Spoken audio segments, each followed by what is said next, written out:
오늘 우리가 함께 나눌 하나님의 말씀은 요한복음 15장 7절과 16절 말씀입니다.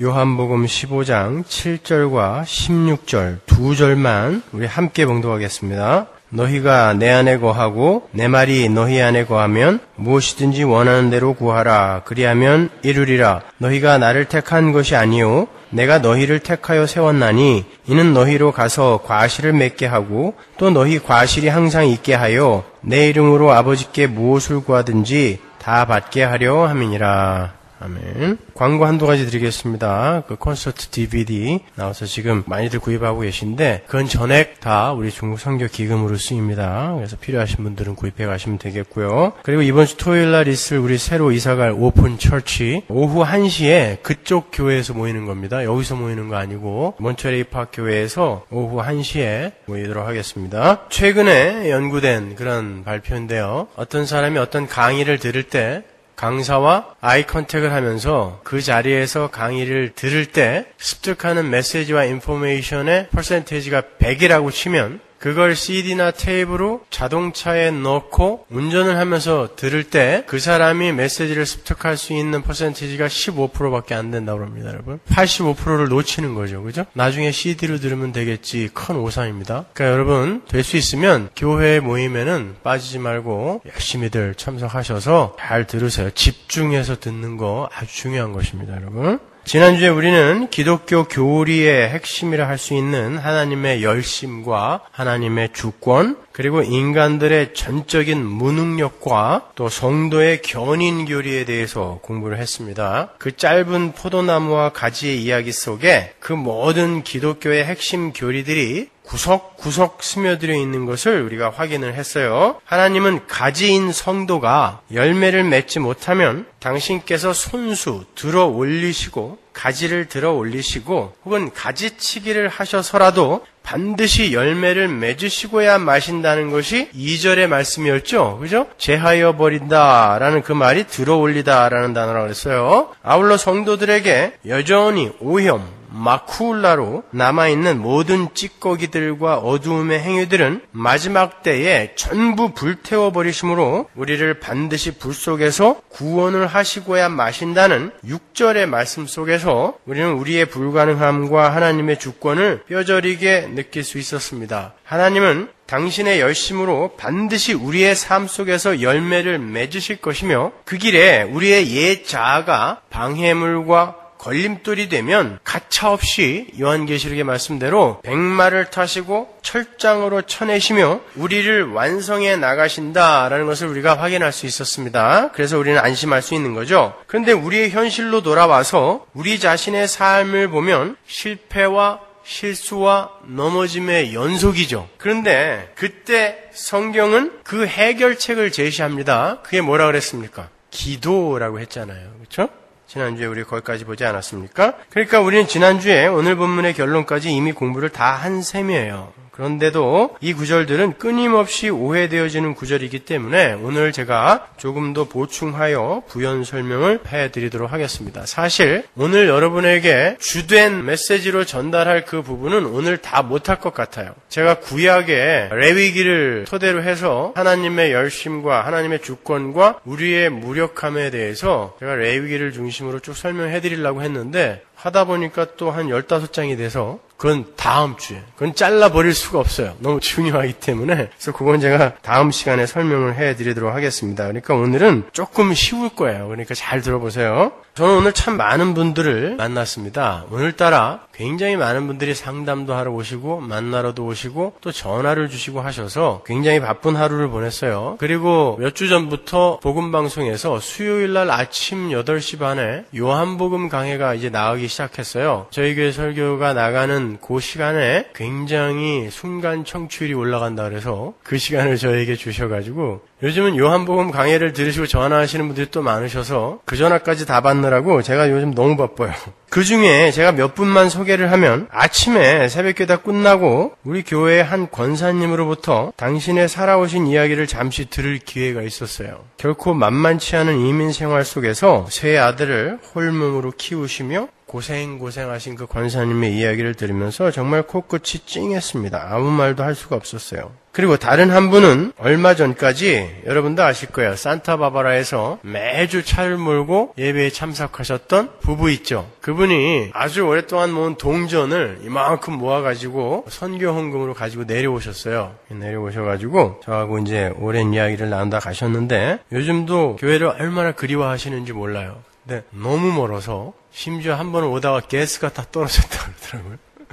산타바바라가 어딥니까? 우리 1년에 한 번, 휴가 때나 한 번 갈까 말까 하는 곳인데, 그걸 뭐 매주 오는 게 쉽겠어요? 그렇죠? 그래서 굉장히 그리워하신다고 하시면서, 저희 교회 그 설교가 올라오는 날만 오매불만 기다리시다가, 올라오면 바로 CD로 구워서 아버님, 어머님 먼저 하나 드리고, 그걸 또 이제 쭉 나눠드리러 이렇게 다니신다고 이제 말씀을 하시더라고요. 네, 그 13은 오늘 만났고요. 또, 필라델피아에서 우리 서문화교회 교인들보다 더 열심히 말씀을 듣고, 또 CD를 나눠주고 있는 태정이 친구 허만영, 물론 그 만영이라는 친구는 전화로 저와 오래 통화를 했고 꽃을 보냈어요. 또 목사님 힘내시라고 쪽지까지 써가지고 자 꽃도 다 받아봅니다.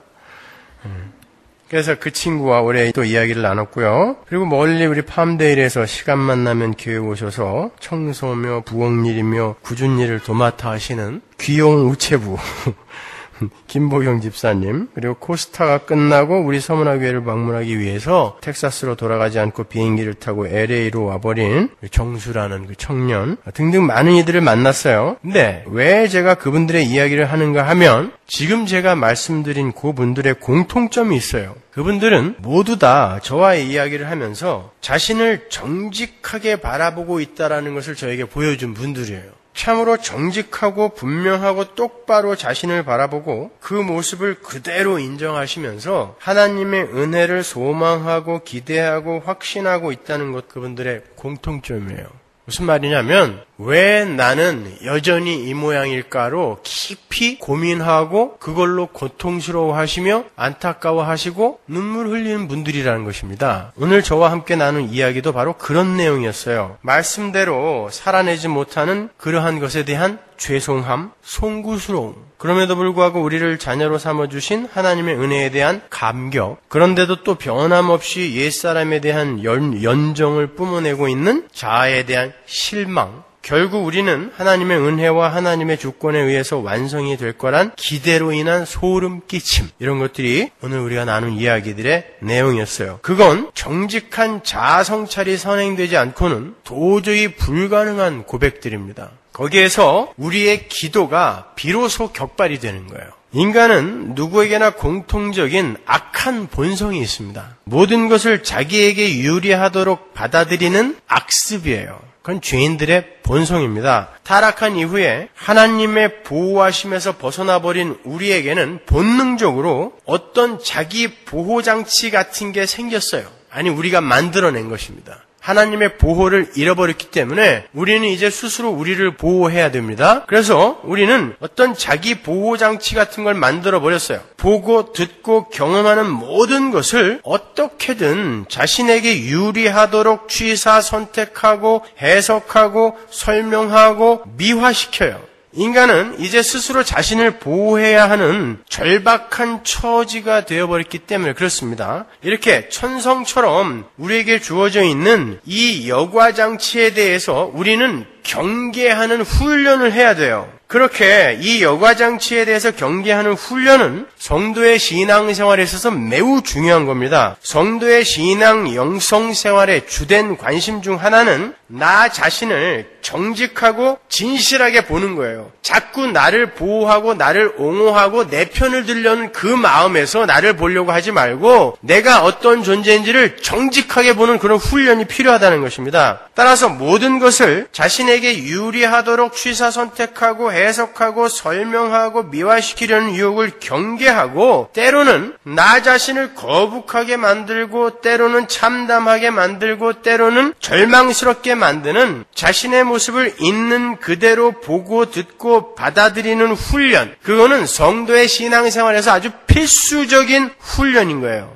이 악습은 성경을 읽을 때도 여지없이 활동을 해요. 아니, 자기 자신을 정확히 보게 하고 자신의 잘못을 가장 날카롭게 고발하는 것이 성경 말씀이기 때문에 이 악습은 성경 말씀을 묵상할 때 더 강력하게 활동을 합니다. 이 악습 때문에 우리는 읽은 말씀의 참 뜻을 캐물으려 하지 않고 자기에게 유리하게 받아들이려고 해요. 습관적으로. 그래서 성경을 올바르게 배우지 못한 이들이 하는 큐티가 위험하다는 게 바로 그런 의미입니다.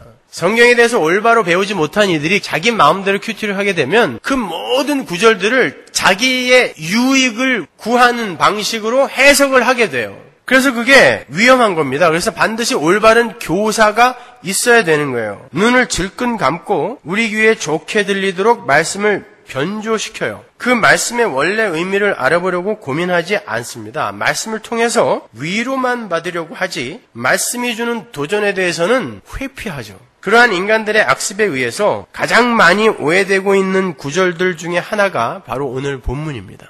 오늘 본문은 참으로 우리를 흥분케 하는 본문이죠. 무엇이든지 원하는 대로 구하라, 그리하면 이루리라. 그리고 너희가 내 이름으로 아버지께 무엇을 구하든지 다 받게 할 것이다. 이 두 말씀은 마치 하나님이 우리의 손에 신기한 요술램프를 들려주신 것처럼 느껴지죠. 무엇이든지 구하는 대로 다 구해. 원하는 대로 다 구해. 다 들어줄게. 그러잖아요. 근데 여러분의 경험상 그게 맞습니까? 이 말씀이 진짜로 적용이 되든가요? 이게 진짜로 적용이 됐다면 우리 여기 이렇게 안 앉아 있어요. 폴 구태의연하고 고리타분하게 여기에 이 냄새나는 이 예배당에 앉아서 지난 주일날 또 여기 매니저가 우유를 저기다 쏟아가지고 그게 썩어가지고요. 저 화요일날 아침에 오는데 여기서 토할 뻔했어요. 정말. 여러분이 원하는 게 지금 다 이루어지고 있다면 여러분이 이 자리에 앉아 계시겠어요? 요트 타고 태평양에 나가 있지? 그럼 도대체 무슨 말씀을 하시는 거예요, 예수님이? 그러면 이것부터 짚고 넘어가죠. 왜 우리가 원하는 게 다 들어지지 않습니까? 예수님이 이렇게 약속하셨는데. 믿음이 부족해서 1번, 2번 정성이 부족해서, 3번 그게 그 뜻이 아니기 때문에 3번입니다. 여러분 여기 어디 믿음과 정성이 부족하면 안 된다라는 단서가 있나요? 없습니다. 그러니까 잘못 오해하면 예수님이 지금 지키지도 못할 공수표 같은 약속을 남발하고 계신 것처럼 보이잖아요. 우리는 그 무엇이든지라는 단어를 올바로 규명하지 않고는 계속해서 이 구절을 오해하고 오용할 수밖에 없는 거예요. 오늘은 그 무엇이든지가 제한하고 있는 것에 대해서 잘 규명을 해보고 또 그 무엇이든지를 구하는 기도와 열매의 그 상관 관계에 대해서 조금 더 구체적으로 한번 살펴보자는 말이에요. 본문 7절을 다시 한번 정독을 해보죠. 너희가 내 안에 거하고 내 말이 너희 안에 거하면 무엇이든지 원하는 대로 구하라. 그리하면 이루리라. 잘 보시면 구하라, 기도하라라는 말씀 앞에 전제가 붙어 있죠. 기도하라가 먼저가 아닙니다. 그 전에 어떻게 하면이라는 전제가 붙어 있어요. 뭐예요 그게? 너희가 내 안에 거하고 내 말이 너희 안에 거하면 구하라예요. 이 말이 무슨 말이에요? 구하는 것, 즉 기도는 너희가 내 안에 거하고 내 말이 너희 안에 거하게 되면 당연한 결과로 주어지는 결과물이라는 것이지 어떤 결과물을 얻어내기 위한 방법이 아니라는 거예요. 기도는요. 그러니까 기도는 원인과 방법의 차원으로 이해하시면 안 되고 기도는 하나님이 일하신 어떤 일의 결과라는 뜻입니다. 그때 구하라라는 거예요. 다른 말로 기도는 아직도 남은 어떤 일을 위해서 동원돼야 할 방법과 과정이라기보다는 기도가 우러나올 수밖에 없는 그 자리에 갔기 때문에만 드디어 맛보고 소유할 수 있는 어떤 결과물로서 제시되고 있는 거예요. 그러니까 기도를 할 수 있다는 사실 자체가 이미 어떤 결과의 반증이요, 어떤 수준과 경지에 와 있는 자기 증거요, 감사거리인 거지 단순히 무엇을 얻어내기 위한 원인이나 방법이 아닌 거예요. 따라서 우리는 기도를 하면서 응답을 받아서 감격을 하는 게 아니라 그 전에 기도를 할 수 있는 자가 되었다는 것에서부터 감격을 하고 들어가야 되는 것입니다. 왜? 기도 자체가 하나님의 일하심의 결과이기 때문에 내가 지금 기도를 할 수 있다는 건 내가 아무것도 안 했는데 하나님이 나를 향해서 어떤 열심을 부리셔서 그 하나님의 말씀이 내 안에 들어오고 내가 예수 안에 들어가 있게 되어버렸다라는 증거란 말입니다. 그래서 어떻게 내가 기도를 할 수 있게 되었어? 라고 감격하고 그 감격으로 무릎을 꿇는 거예요. 그래서 기도를 열심히 오래 하는 것입니다. 그게 너무 감격스러워서 열심히 오래 기도했더니 하나님이 무슨 기도 응답을 해주더라가 아니라 정말 기도하는 사람들이 기도를 오래 하고 열심히 그리고 일정한 시간을 내어서 그렇게 하는 이유는 하나님의 은혜가 너무 감격스럽고 기쁘고 좋아서 그래서 기도를 하는 거예요. 그러니까 기도를 여러분이 오해하시고 곡해하시면 안 되는 것입니다. 여러분 기도라는 건 하나님과의 사귐이에요. 그렇죠? 하나님과 내가 지성소 안에서 대화를 나누는 거니까 그게 하나님과의 사귐 아닙니까? 기도는 하나님과의 사귐에서 비롯되고 시작되고 사귐을 지향하며 사귐으로 완성이 되는 거예요. 그러니까 기도는 처음부터 끝까지 하나님과의 사귐으로 수렴이 되는 거예요. 기도는 우리가 단순히 무릎 꿇고 앉아서 우리가 원하는 어떤 것을 얻어내는 것, 물론 우리가 하나님의 자녀로서 하나님 앞에 열심히 기도하면 하나님의 응답을 해줄 수 있어요. 그러나 그 응답 또한 하나님과의 사귐을 돈독하게 해주기 위한 하나의 방법인 것이지 그것 자체가 목적이 아닌 거예요. 기도의 목적은 그게 아닙니다, 여러분. 여러분이 잘 구별하셔야 되는 거예요. 기도는 죄와 허물로 하나님의 거룩과 대면하게 되면 즉시 멸해질 수밖에 없었던 우리가 하나님과 사귐이 있는 자로 회복이 되었다라는 확실한 증거잖아요. 여러분도 아시다시피 예수 그리스도의 공로로 거룩하신 하나님과 죄인이었던 우리가 아예 함께 동거하는 관계가 되어버렸어요. 그 전에는 하나님이 돌격하여 죽여버려야 되는 게 우리였습니다. 그런데 예수 그리스도의 공로로 말미암아 우리가 하나님과 함께 동거하는 자들이 되었단 말이에요. 그래서 죄인과 거룩하신 하나님이 언제든지 아버지 하고 부르면 왜 아들아? 하고 이렇게 소통을 하는 관계가 되어버린 거예요. 교제를 하는 관계가 되어버린 것입니다. 그 회복의 증거가 기도라는 거예요. 그래서 기도를 지성소 안에서의 대화 혹은 사귐이라고도 부르는 거예요. 오늘 본문의 단어들을 사용하여 표현하면 농부이신 하나님 아버지가 우리를 예수라는 포도나무의 가지로 접목을 해주시는 바람에 우리가 모두 하나님 앞에서 예수의 취급을 받게 되는 것입니다. 이게 말이 돼요, 여러분? 우리가 하나님의 눈에는 작은 예수들로 보이는 거예요. 그리고 그 예수에게 하나님이 하늘의 모든 것, 하나님만이 누렸던 모든 것들을 전부 부어주시겠다라는 게 하나님의 언약입니다. 새 언약. 그 안에 우리가 들어와 있는 거예요. 근데 이 땅에서의 우리의 소원이 조금 안 이루어졌다고 해서 하나님 앞에 아각거린단 말이에요. 그 큰 걸 주셨는데 아닌 거예요. 여러분, 제발 하나님의 복음, 그 하나님의 약속, 하나님의 언약을 그렇게 저급한 것으로 폄훼하시면 안 돼요.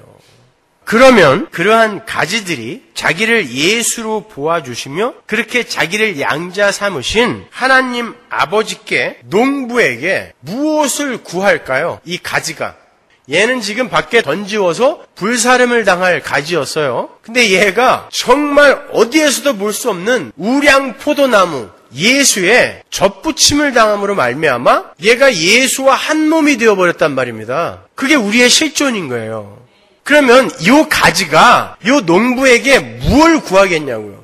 이 가지가 나를 더 높은 데 붙여줘. 나를 더 굵게 만들어줘? 아니면 내 가지에 금태 둘러줘? 뭐겠어요? 주인을 위해 열매를 풍성하게 아름답게 맺게 해주세요. 가지의 기도는 그거 한 가지입니다.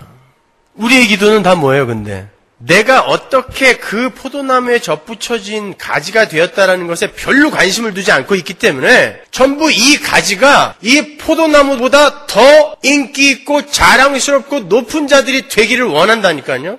그러니까 아버지한테 자꾸 이 가지에다가 금태 둘러달라고 요구하는 거예요. 더 꼭대기에다가 붙여달라고 요구하고 더 굵게 만들어달라고 그러고. 아니요, 이 가지는 나를 그렇게 만들어주신 농부를 위해 도대체 내가 무엇을 할 수 있을까를 고민하고 내가 주인을 위해 할 수 있는 게 내가 내 삶 속에서 열매 맺는 그 길밖에 없는 것이구나를 알아 그 농부에게 주인님 할 수 있으시다면 저라는 이 가지에게서 많은 열매가 맺게 해주세요라는 그런 기도만 나오게 되어 있는 거예요. 모든 기도가 그리로 수렴되게 되는 것입니다. 그러면 그 열매 맺는 게 뭐라고 했어요? 지난주에 열매 맺는 게 자기를 부인하고 하나님께 오롯이 순종하여 하나님과 연합되는 것, 그게 열매 맺음이라고 그랬잖아요. 거기에 대해서 제가 오늘 조금 부연 설명을 해드릴 거예요. 여러분이 금방 이렇게 잊어버려 주셔서 여러분 마태복음 6장 31절 32절에 보면 그러므로 염려하여 이르기를 무엇을 먹을까? 무엇을 마실까? 무엇을 입을까? 하지 말라 그랬어요. 그리고는 이는 다 이방인들이 구하는 것이라 너희 천부께서 이 모든 것이 너희에게 있어야 할 줄을 아시느니라 라고 말씀하셨습니다. 요 말씀에 근거하여 우리가 지금 구하고 있는 게 전부 어디에 관한 것인지 한번 가슴에 손을 얹고 돌아보잔 말이에요. 전부 어디에 관한 겁니까?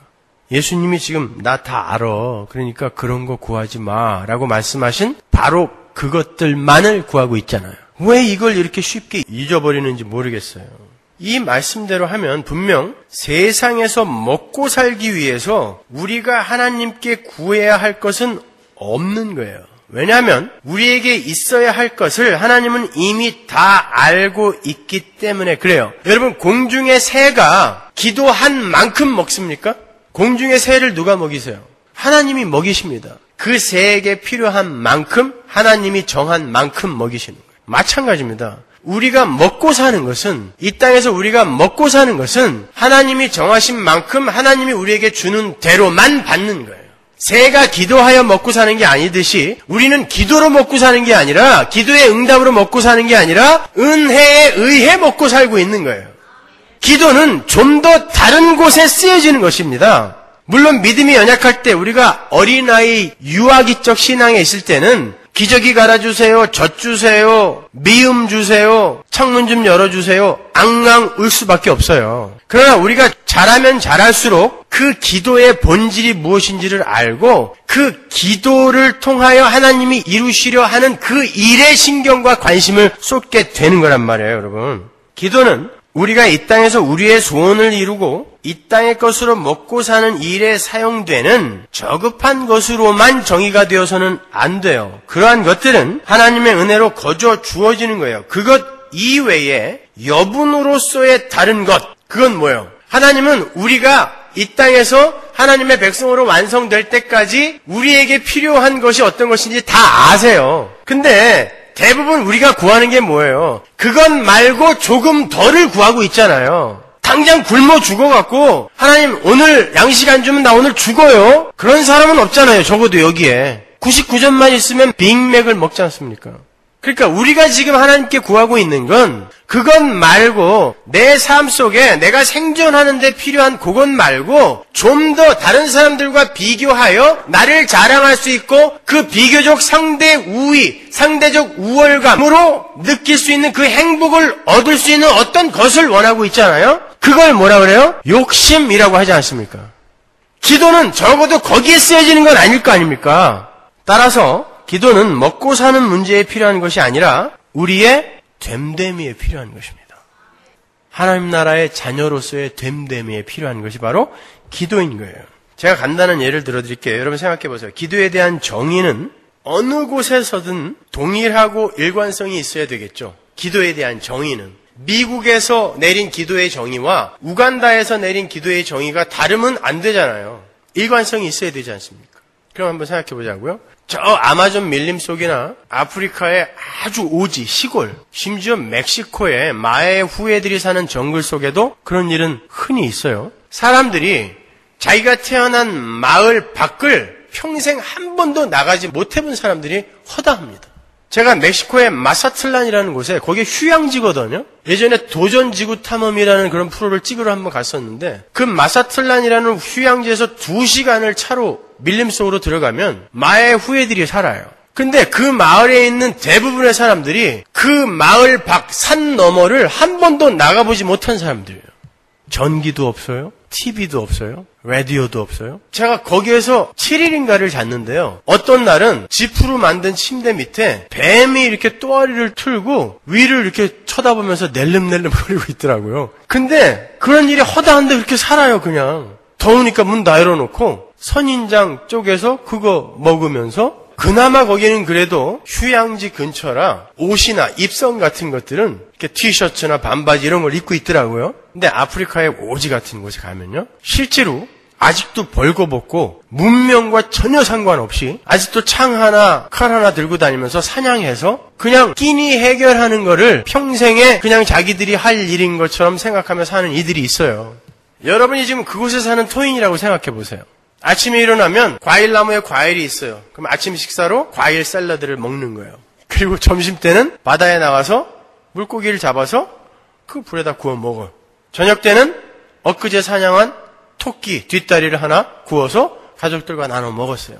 그 다음날 또 그렇게 살아. 그냥 평생 그 사람들은 그렇게 먹거리만 끊이지 않으면 행복해요. 그들에게 복음이 들어갔어요. 여러분이 거기에 사는 사람들이에요. 그거 놓치지 마세요. 여러분에게 복음이 들어갔어요. 문명이 뭔지도 몰라. 성공이 뭔지도 몰라. 대학교? 그런 거 몰라요. 여러분에게 있어서 기도라는 게 뭐겠습니까? 거기에서 여러분이 성경을 받아들여서 성경을 봤어요. 먹을 거, 입을 거, 마실 거 하나님이 다 주신다라는 이 말씀도 보고 하나님이 다 준비해 놨으니까 그런 걸로는 기도하지 마. 근데 이 사람들에게 있어서는 그게 자기들의 전부예요. 먹고 입고 마시는 게. 근데 먹고 입고 마시는 건 이미 자기들에게 주어져 있어요. 근데 그게 하나님이 주시는 거래요. 그럼 하나님이 이미 나에게 이렇게 주셨구나. 그래서 우리가 이렇게 먹고 입고 마시고 있는 거구나. 그 사람에게 있어서 기도가 뭐겠냐고요. 우리 아들 서울대학교 들어가게 해주세요. 아니겠죠. 그죠? 우리 남편 진급하게 해주세요. 아니겠죠. 그죠? 이 사람들에게 있어서 기도는 감사합니다. 하나님 진짜 하나님이 우리에게 약속하신 게 생존에 필요한 먹거리, 마실거리가 진짜 이렇게 주어져 있네요. 감사합니다. 와 그렇게 우리에게 신실하게 약속을 지켜주신 하나님, 저 하나님의 성품조차 하나님 말씀 잘 듣고 순종하며 살게요. 감사해서요. 이 두 가지밖에 없는 거예요. 그들에게 있어서 기도는. 그런데 이 문명세계 속에서는 사람들이 아는 게 너무 많아졌어요. 선악과를 따먹고 눈이 밝아지고 귀가 열리고 나서 인간들이 저주를 받은 것입니다. 눈이 밝아지고 귀가 열렸다니까 그게 복인 줄 알아요, 사람들은. 그렇지 않아요. 여러분 1년 12달 죽어라고 일해서 아침에 나와서 저녁까지 죽어라고 일해서 1년에 휴가 며칠 받으세요? 7일? 그 7일 휴가 받아서 어디 갑니까? 그 사람들 사는 데 가잖아요. 휴양지. 그 사람들은 1년 12달 휴가를 보내고 있어요. 아침에 일어나서 바나나 먹고 점심때 수영하다가 물고기 잡아먹고 저녁 때 토끼 잡아먹고 돼지 잡아먹고. 누가 행복한 거예요? 우리는 문명의 맛을 봤기 때문에 우리가 행복하다고 우길지 몰라요. 그렇지 않습니다, 여러분. 인간들이 선악과 따먹고 눈이 밝아지면서 인간들이 바라보는 이 눈높이가 너무 높아져 버렸어요. 그래서 인간들이 그때부터 행복해질 수가 없는 상태가 되어버린 거예요. 보세요. 기도. 그렇게 전 세계에서 하나님의 이름을 부르며 기도하는 이들이 부지기수로 많은데 그들이 원하는 것이 모두 일관성이 없잖아요. 어떤 사람들에게 절박하게 필요한 게 어떤 사람들에게는 전혀 필요 없는 것일 수도 있고 아예 그런 것 자체를 모르는 사람들이 있을 수도 있잖아요. 그런 다양한 사람들과 다양한 욕구들 속에서 기도란 무엇을 얻어내기 위해 열심히 구하는 거야 라든지 기도란 어떤 것을 목적으로 세워놓고 그걸 열심히 추구하는 거야 라는 식으로 이런 정의를 내려놓는 건 일반화의 오류예요. 그렇죠? 일반화의 오류잖아요. 어떤 사람에게는 기도가 그게 아니지 않습니까? 그러니까 이 일반화의 오류를 비켜갈 수 있는 기도의 정의는 딱 하나예요. 전 세계 어떤 상황 속에서 사는 사람들이라 할지라도 또 어떤 종류의 인간이라 할지라도 하나님의 뜻과 계획과 성품에 참여하기 위해 성도에게서 일어나는 자기 부인의 외침, 자기 부인을 향한 갈망 이렇게 기도를 정의하면 일반화의 오류에서 벗어날 수 있잖아요. 그렇죠? 그건 모든 이들에게 적용되는 거잖아요. 그걸 기도라고 하는 것입니다.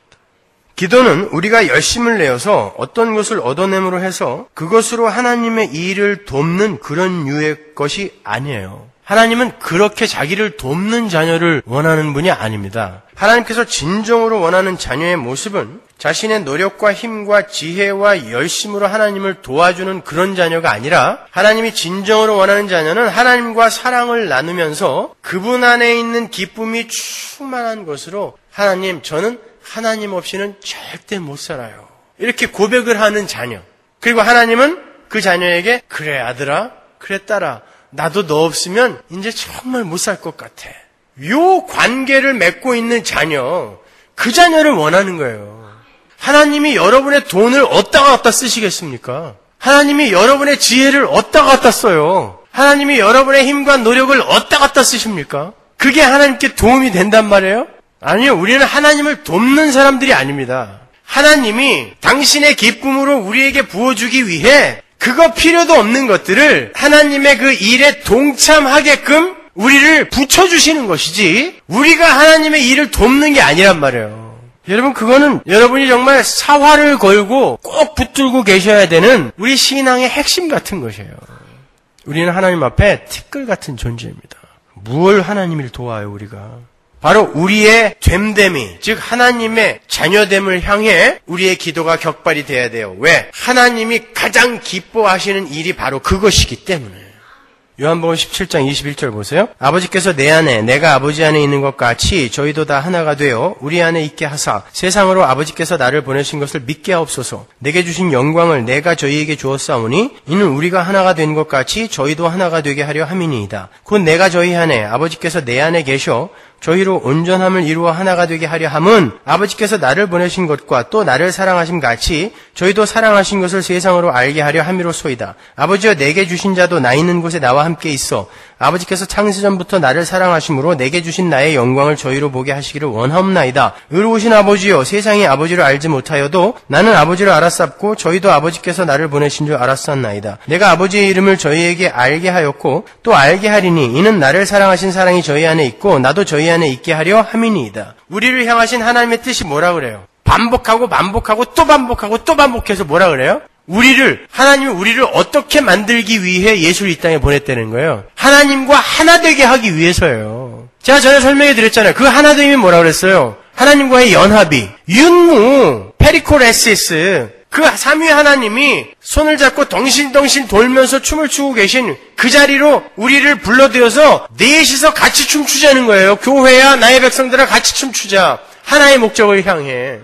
그 하나됨, 그걸 목적으로 하여 우리를 구원해 내신 거예요. 그러면 우리가 이 세상에서 우리가 추구해야 할 것이 뭐냐고요? 하나님의 성품과 그분의 인격과 그분의 사역을 내 삶 속에서 요만큼이라도 우려내고 맛보는 일에 우리가 전념해야 되는 것이지, 그 하나님이 지금 죽여버리려고 하는 그 세상의 힘의 원리로 살던 이 옛사람에 대한 연정을 버리지 못하고 얘가 요구하는 걸 자꾸 하나님께 요구해요 얻어내려고 하는 그 일에 창념해서야 되겠습니까, 우리가? 근데 오늘날 예배당 안에서의 기도가 다 뭐냔 말이에요. 다 이거 아닙니까? 하나님이 죽여라 하는 그 옛사람이 원하는 것들을 얻어내는 데에 그 위대한 기도를 다 사용하고 있는 거예요. 여러분, 기도는 우리가 하나님과 하나로 연합되어서 살게 된다고 하는데, 하나님, 저는 왜 아직도 이 모양입니까? 라는 탄식. 그러나 그럼에도 불구하고 하나님이 나를 완성시킨다고 하시니 감사합니다라는 감사와 찬양, 이런 것들로 황홀경 속에서 진행이 되어지는 게 기도인 거예요. 밤낮 앉아가지고 이거 해주세요, 저거 해주세요, 왜 안 해줬어요? 그걸로 밤낮 울고 있으면 어떡하시겠어요, 여러분? 공교롭게도 제가 아까 만났다고 소개해드린 그분들이 전부 저에게 그런 말씀을 한마디씩 하셨단 말이에요. 저는요, 목사님, 요즘 기도 제목이 하나밖에 없어요.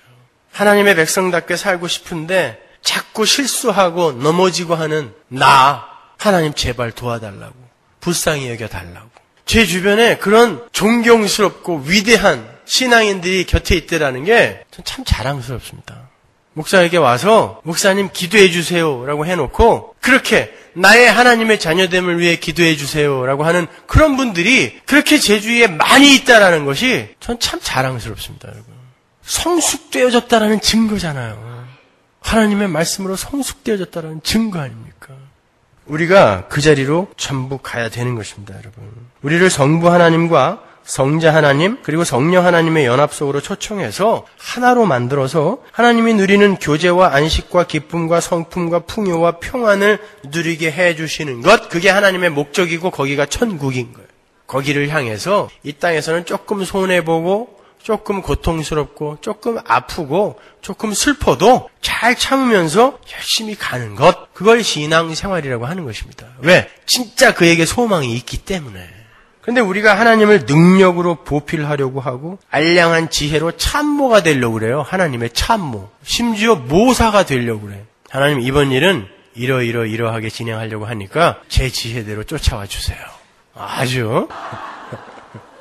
여러분, 성자 예수님은 성부 하나님과 마음과 계획과 뜻을 하나로 맞추셨죠. 그래서 14장 내내 나와 하나님은 하나다. 나를 본 자는 하나님을 본 것이다. 그렇게 말씀할 수 있었던 거예요. 예수님이 하나님의 뜻에 자기 뜻을 그냥 맞춰버렸어요. 그리고 순종하기로 딱 결단하자 하나님이 그때부터 그래, 그럼 내려가서 죽어라고 이야기한 것입니다. 그러니까 내가 하나님께 순종하기로 하면 그 이후에 하나님으로부터 어떤 명령이 내려와도 다 들어야 되는 거예요. 자기의 마음에 안 맞는다고, 아니 잠깐만요. 그거는 조금 너무하네요. 내가 순종을 하겠는데 그거는 조금, 이거 아니란 말입니다, 여러분. 그래서 네가 진짜 예수와 같은 그 믿음, 진짜 믿음을 갖고 있는 자가 맞니? 라는 걸 확인시켜주기 위해, 우리에게 확인시켜주기 위해 하나님이 때때로 그렇게 우리가 동의할 수 없는 일들, 사건들을 우리의 삶 속에 허락하시는 것입니다. 그때에 하나님, 제가 하나님께 순종하기로 했으니까 하나님이 이 일을 저에게 순종거리로 주신 거라면 감수할게요. 받아들일게요. 그걸 보고 싶으신 거예요, 우리 하나님은. 근데 거기서는 아깝거리면서 아니요, 왜 일을 이따구로 처리하세요? 빨리 바꿔주세요. 빨리 고쳐주세요. 빨리 이렇게 진행되게 해주세요. 그게 기도가 된다면 어찌 그게 올바른 기도겠습니까?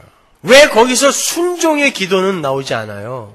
그래요, 하나님, 감수해볼게요. 여기서 하나님이 저에게 무엇을 가르쳐 주려고 하시는지요? 하나님, 이 일을 통과하면 제가 또 한 단계 더 하나님의 백성으로 성숙되어 있겠지요? 이런 당당한 말이에요.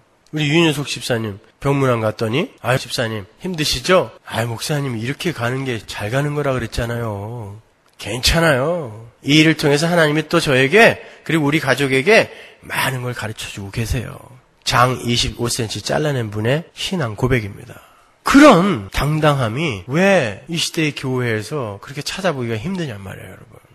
전부 그냥 자기가 원하는 것만 어떻게 얻어내려고 하는 그런 이기주의 때문에 그렇게 하나님은 오늘도 통곡하게 만드는 거예요, 우리가.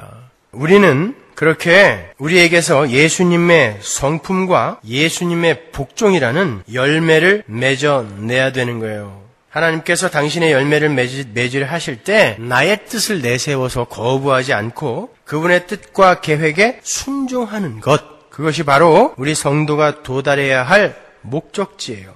그런데 그게 잘 되지 않을 때에 우리가 기도를 하게 되는 것입니다. 고린도후서 10장으로 가볼까요? 3절. 우리가 육체에 있어 행하나 육체대로 싸우지 아니하노니 우리의 싸우는 병기는 육체에 속한 것이 아니요 오직 하나님 앞에서 견고한 진을 파하는 강력이라. 모든 이론을 파하며 하나님 아는 것을 대적하여 높아진 것을 전부 파하고 모든 생각을 사로잡아 그리스도에게 복종케 하니 너희의 복종이 온전히 될 때에 모든 복종치 않는 것을 벌하려고 예비하는 중에 있노라. 보세요. 성도의 구원의 목적이 뭐예요? 모든 생각과 모든 것을 전부 끌어모아 예수 그리스도께, 하나님께 복종케 하는 것이에요. 심판의 근거는 뭡니까? 복종치 않음이잖아요. 불복종. 그러니까 우리가 이 땅에서 추구해야 할 것은 뭐예요? 예수 그리스도, 하나님께 복종하는 자가 되어지는 그 길을 향해 나의 모든 걸 올인하는 것입니다. 그러기 위해선 때때로 우리가 원하는 게 안 들어질 수 있는 거예요. 그때에도 하나님 원망하지 않고, 그래요 하나님, 이게 하나님의 뜻이라면 이렇게 갈게요. 자, 그런 고백을 하기 위해선 기도를 열심히 해야 돼요, 안 해야 돼요? 열심히 해야 돼요. 이런 이야기를 하면 꼭 그러면 기도 안 해도 되겠네? 이래요, 악당들이.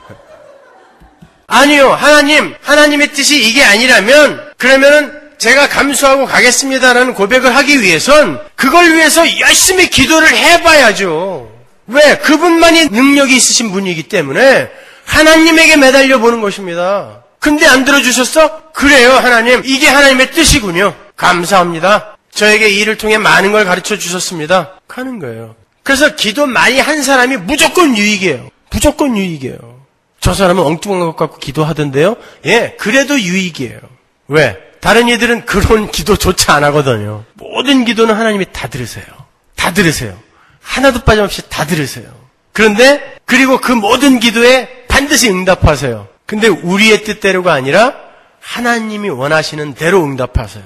다. 그리고 그 응답하는 과정에서 그 기도를 한 일을 만지세요. 고치시고 변화시키고 성숙시켜 가세요. 그래서 기도는 한 만큼 유익인 것입니다. 그 삶을 그렇게 자기의 모든 것을 전부 끌어다가 하나님 앞에 복종시키는 그 삶을 예수님이 이 땅에서 가장 먼저 살아내셨어요.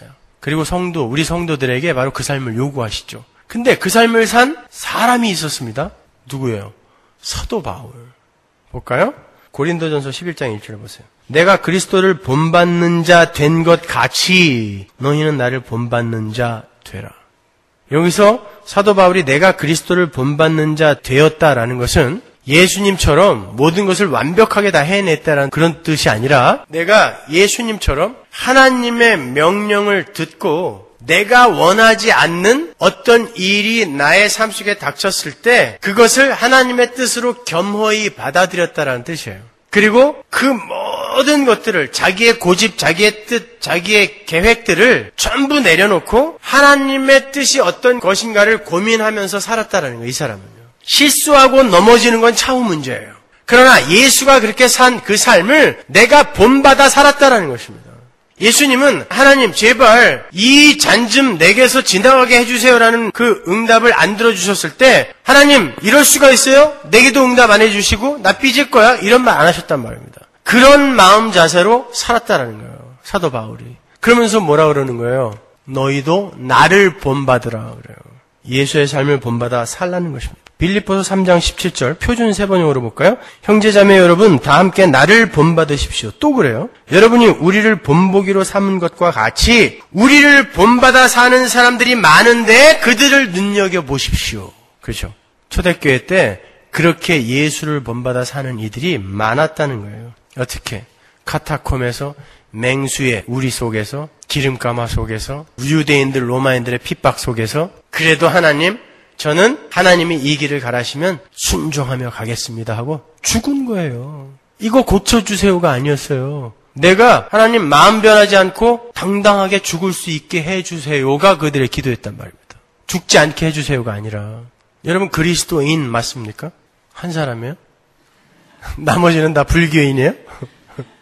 그리스도인 맞습니까? 그리스도인이란 말이 어디서 제일 처음 나왔어요? 안디옥 교회. 안디옥 교회가 어떤 교회입니까? 예루살렘 교회가 스데반의 죽음으로 말미암아 박해를 받게 되고 팡 흩어지죠. 그 예루살렘 교회가 그대로 모여 있으면 복음이 전해지지 않아요. 그러니까 하나님이 예루살렘과 온 유대와 사마리아 땅끝까지 그들을 흩어버리시는 것입니다. 사도행전 8장이에요, 그게. 그래서 예루살렘 교회, 초대교회의 본부가 예루살렘 교회에서 안디옥 교회로 옮겨졌어요. 이들이 박해를 받고 쫓겨가면서 뭘 가져갔겠습니까? 안디옥으로. 아무것도 못 갖고 갔어요.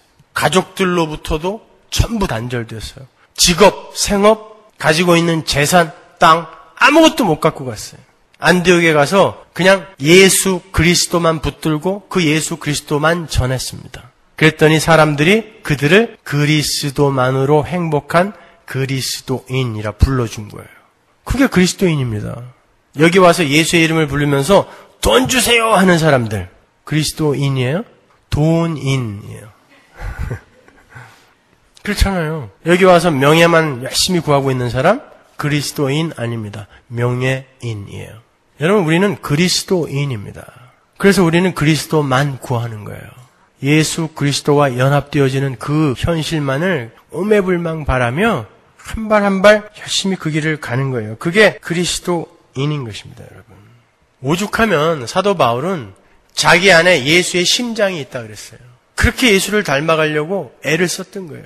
내가 예수의 심장으로 너희를 걱정하고 있다. 예수의 심장으로. 예수의 발톱이나 한번 가져봤으면 좋겠어요. 그는 예수의 심장이 있었다고 하는데 우리는 지금 예수의 발톱이라도 소망하고 있나요? 이게 오늘날 교회의 문제점인 것입니다. 예수를 닮으려 하지 않고 예수를 종으로 부려서 나의 욕심을 채우려고 하는 그런 가짜 교회. 따라서 성도의 본문은 이 땅에서 예수처럼 사는 자로 지어져 가는 거예요. 거기에 기도가 쓰이는 것입니다. 거기에 관한 기도는 내가 다 들어준다. 그것이 오늘 본문 7절의 정확한 해석인 거예요. 왜? 당연히 하나님이 우리를 택하셨으면 우리를 하나님의 백성으로 완성해 내셔야 돼요. 안 그러면 우리 천국에 못 들어가니까. 그러니까 그건 당연히 되는 거 아니에요. 거기에 우리의 기도를 격발시켜서 우리를 당신의 사역에 동참시켜 주는 거예요. 뭐 때문에? 당신이 다 할 거면서 왜 기도하라 그러세요? 오늘 본문 7절하고 16절 사이에 뭐라고 나와 있죠? 내 기쁨이 너희에게 있게 하기 위해서라고 이야기하잖아요. 여러분, 예수님은 지금 곧 죽을 뿐입니다. 근데 그 안에 내 기쁨이 있대요, 지금. 곧 십자가에 매달려 죽어야 할 뿐인데 자기 안에 기쁨이 있대요. 그리고 그 기쁨을 너희에게 주려고 한대요, 지금. 성도의 기쁨은 바로 그 기쁨이어야 되는 것입니다. 우리의 상황이 우리가 원하는 대로 전혀 들어지지 않았어. 내 기도가 하나도 들어지지 않았어요. 그런데 그 상황 속에서도 하나님이 나의 삶에 개입하고 있다는 그 현실 때문에 기뻐하는 그걸 위해서 우리에게 기도하게 하시는 거예요. 우리에게 이 땅에서 하나님과 관련 있는 자로서, 연관 있는 자로서 너희 이 땅에서 천국의 그 기쁨을 요만큼 한번 맛보고 와봐. 예수의 기쁨을 한번 맛보고 와봐. 그 기쁨 경험케 해주려고 기도하라는 거예요, 우리한테요. 그러니까 기도를 많이 한 사람은 하나님 나라를 그만큼 많이 사는 것이고 그만큼 많이 맛보는 거예요, 이 땅에서요. 매일 아침 2시간 반씩 기도하는 이가 있는가 하면 하루에 5초도 기도 안 하는 사람이 있어요. 심지어 식사 기도도 안 해요. 제가 옛날에 5불 미만짜리는 저 기도 안 하고 먹습니다. 그 말 한마디 했다고 자기들도 안 한대. 저는 그때 율법주의, 고작 기도 하나 그렇게 해놓고 자기 할 일 다 했다라고 하는 그런 형식주의, 율법주의에 빠진 사람들에 대한 어떤 경고의 말로 그렇게 이야기를 한 거지. 제가 진짜 기도 안 하겠습니까, 여러분? 라면 살 때도 기도하는 사람인데. 근데 목사님도 5불 미만짜리 기도 안 한다 그랬다고 자기들도 안 한대. 그래서 하루에 5초도 안 하는 사람이 있어요, 기도를. 그러면서 무슨 하나님의 은혜를 받습니까, 그들이? 뭐가 기뻐요? Means of grace. 은혜가 전달되어지는 수단이 기도하고 말씀 딱 2가지인데 말씀도 제대로 안 들어. 기도도 안 해.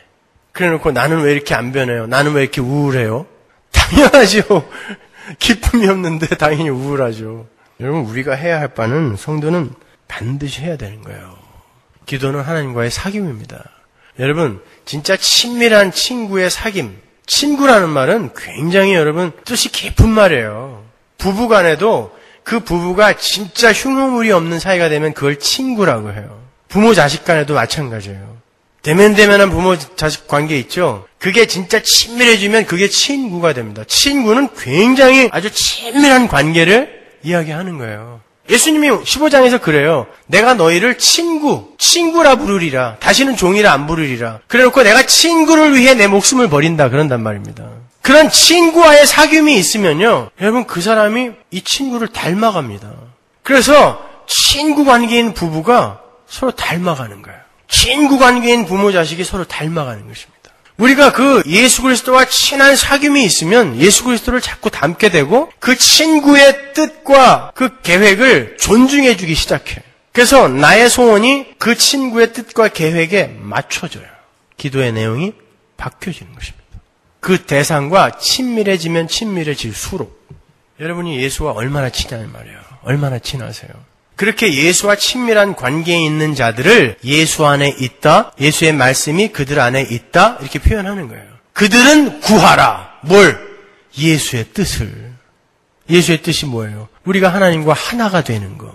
다 들어준다. 안 들어주면 우리 안에 있는 하나님이 우리랑 같이 지옥 가야 돼요. 우리 절대 지옥 못 가요. 그래서 반드시 들어줘야 돼요. 그러니까 내가 다 들어줄게 그러는 거예요. 다 들어주셔야 돼요. 거기에 대한 기도는. 아닌데요. 하나님, 저 이렇게 살기 싫어요. 정말 저 하나님의 백성답게 착하게 살고 싶어요. 근데 아직도 이 모양인데요. 네, 맞습니다. 금방 되진 않아요. 더디 가요. 그러나 그 더딤 속에서 우리는 하나님의 은혜가 없었으면 어떻게 될 뻔했는가라는 절박한 이 죄인들의 현실을 깨닫는 거고, 그럼에도 불구하고 하나님은 반드시 나를 완성시키고야 마실 거야라는 기대와 소망으로 또 뛸 듯이 기뻐하는 것입니다. 그 상황에서 여러분은 변해가고 있어요.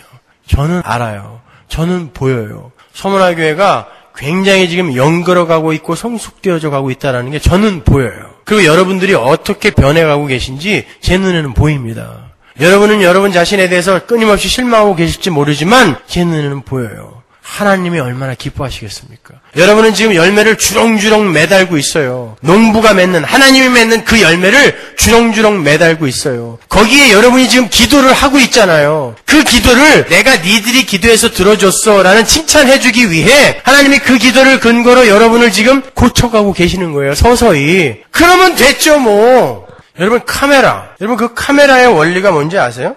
이것도 다 못하겠네 오늘.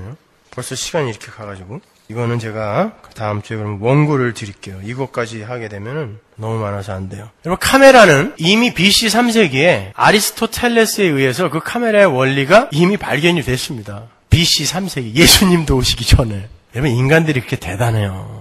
그 카메라 옵스큐라라는 말은 라틴어예요. 원래가 카메라라는 말이 라틴어입니다. 그 카메라 옵스큐라라는 말은 어두운 방, 깜깜한 방이라는 뜻이에요. 그 옛날 고대 사람들이 그 어두운 방, 깜깜한 방을 그렇게 만들어 놓고 작은 구멍을 하나 딱 뚫어 놓고 거기에 들어오는 그 빛, 그리고 그 벽에 맺혀지는 그 빛의 상들을 연구하면서 천문학을 연구했어요. 거기에서 깜깜하니까, 여기가 깜깜하니까 밖에 있는 상이 여기에 들어와서 맺히는구나. 우리 초등학교 때 그런 실험 했었잖아요. 카메라 옵스큐라, 깜깜한 작은 통을 만들어 갖고 바늘구멍 하나 딱 뚫어 놓고, 그리고 촛불의 상을 여기에 맺히게 하는 그런 실험.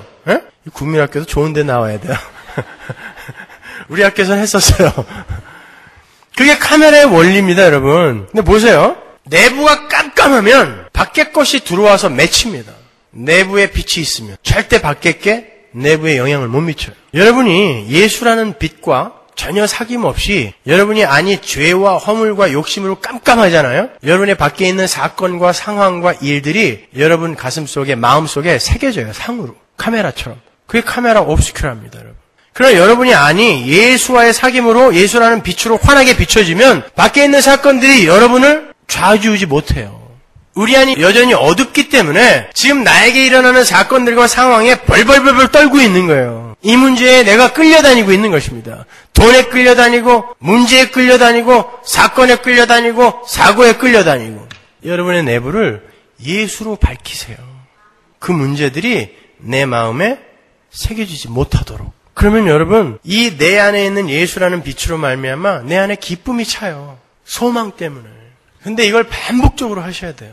여러분 제가 간혹, 여러분 저는 죽음이 두렵지 않습니다. 오늘이라도 빨리 갔으면 좋겠어요. 그러죠, 간혹. 근데 어떤 때는요, 갑자기 죽음이 너무 두려워질 때가 있어요. 이런 거 얘기하면 안 되는 건데. 나락으로 뚝 떨어질 때가 있어요. 매일매일 그렇게 성경을 보는데도요, 너무너무 무서워요. 이거 혹시 내가 잘못 믿고 있는 거면 어떡하지? 나 죽었는데 혹시 하나님 안 계시면 어떡해? 이런 의심이 저한테도 들어요. 그때 다시 예수라는 빛으로 채우는 것입니다. 이내, 내가 아까 왜 그랬지? 우리에게 대적이 있습니다, 여러분. 우리를 늘 흔들어요. 나는 한 번도 그런 흔들림이 없었는데요. 네, 예수님 잘 오셨습니다. 재림하셨군요, 드디어. 그런 사람 없어요. 그런 사람은 대적 취급을 안 하는 거예요. 너는 그냥 놔둬도 지옥 가니까 그냥 그러다 가라. 대적은 여러분의 신앙의 깊이가 깊어지면 깊어질수록 더 독한 놈들을 보냅니다. 그러니까 마틴 루터가 죽기 3개월 전에 하나님 제가 구원받은 사람이 맞습니까? 이런 소리 하고 죽은 거예요. 대적들이 있습니다, 우리에게. 그래서 우리는 끊임없이 하나님과 예수님과의 사귐 놓지 않아야 돼요. 깨어 있어야 돼요. 네. 세상에서도 깨어 있어야 되는데 예배당에 와서도 자면 어떡해. 제발 여기서만큼은 깨어 계셔 주세요. 저 힘 빠지지 않게. 정 졸리면 그냥 고개를 앞으로 끄덕이세요, 이렇게. 그럼 제가 좀 마음의 위로를 얻어요. 이해를 한다라는 표시겠구나. 여러분 목이 뒤로 젖혀지기 시작하면 제가 절망 속으로 떨어집니다. 저건 분명히 자는 거기 때문에. 그러다 목 디스크 걸려요, 여러분. 여러분, 우리의 기도, 우리의 열매, 그것이 어떤 것인지 이제 충분히 아셨죠? 하나님께 복종하고 순종하고 하나님의 성품을 우리 안에서 격발해내는 자로 지어져 가는 거예요. 그게 열매고 그게 과실이고 그것을 향한 우리의 열망과 바람이 기도인 것입니다. 그 기도는 다 들어준대요. 100%. 그러니까 여러분의 모든 기도는 지금 다 응답되고 있는 거예요. 그러니까 왜 내 기도 응답 안 해주시냐고 하나님한테 그러지 마세요. 기도하겠습니다.